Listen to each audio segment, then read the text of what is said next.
එක් සුන්දර උදෑසනක නිස්කලංක ගම්මානයක් සෙමින් අවදි විය. කුඩා මුල්ලක සිටි කෑදර බලලෙකුට දැඩි බඩගින්නක් දැනි හැම තැනම කෑම සෙව්වේය. ඒ අසලම බුද්ධිමත් කුඩා මීයෙක් කෑමට කුඩා ධාන්‍යයට ප්‍රවේශමෙන් සොයමින් සිටියේය. හදිස්සියේම බඩගිනි බලලා මීයා අල්ලා ගැනීමට පැන්නේය. නමුත් වේගවත් වූ මීයා නියම වේලාවට එතනින් පැන දිව්විය. බලලා කුඩා ගුලක් අසලට වී මීයා කෑමේ එකම අරමුණින් යුතුව බොහෝ වේලාවක් බලා සිටියේය. ගුල ඇතුලේ නැවතුණු බුද්ධිමත් මීයා හොඳින් කල්පනා කළේය.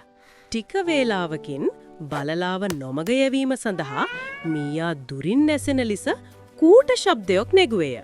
එම ශබ්දය විශ්වාස කළ කෑදර බලලා වැරදි දිශාවට දිව ගියේය. බලලා එතන නොමැති අතරතුර මීයා අනෙක් සීලුම මියන්ට ආරක්ෂිතව සිටින ලෙස අනතුරු එගවීය. බොහෝ වේලාවක් දිව යාමෙන් පසු බලලා මහන්සියටත් කලකිරීමටත් පත්විය. ඉන්පසු බුද්ධිමත් මීයා කිසිදු බියකින් තොරව ආරක්ෂිතව ආහාර එකතු කර ගත්තේය. එසේ වුවත් කෑදර බලලාට තවත් දේ අවශ්‍ය වූ අතර ඔහු කිසිදු පාඩමක් ඉගෙන ගත්තේ නැත. නමුත් මීයන් සියල්ලෝම එකට එකතු වී ආරක්ෂිතව සහ සතුටින් ජීවත් වූහ. කෑදර වීමට වඩා බුද්ධිමත් වීම වටිනා බව සියලු දෙනාම ඉගෙන ගත්තා. Thanks for watching. Subscribe for more videos. See you next time.